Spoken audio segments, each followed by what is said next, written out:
अस्सलाम वालेकुम नाज़रीन, ये देखिए मैंने ना शर्ट तैयार कर ली है और आपको दिखाए थे मैंने कफ कैसे लगाते हैं। ये देखिए सिंपल तरीके से माशाल्लाह बहुत खूबसूरत कफ लगे हैं। और ये इसकी कॉलर है, कॉलर इसके वन पीस है, छोटे बच्चों को यही यूज़ होती है।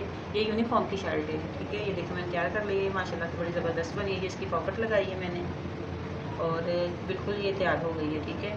और इंशाल्लाह आपको ज़रूर पसंद आएगी। आप मेरे चैनल को लाइक करें, सब्सक्राइब करें और शेयर किया करें। लाजमी आप सब्सक्राइब भी किया करें और लाइक भी किया करें। और फिर जैसे आस्ता आस्ता आपके लिए मैं नई नई वीडियो लेके आऊँगी। जेंट्स कपड़े घर में कहते हैं कि सीने के लिए मुश्किल होती है, लेकिन अब जब सीखेंगी फिर कुछ मुश्किल नहीं होगा इंशाल्लाह। कोई भी काम नामुमकिन नहीं होता, उनको करना पड़ता मुमकिन। तो इंशाल्लाह मेरे चैनल को लाइक करें, सब्सक्राइब करें।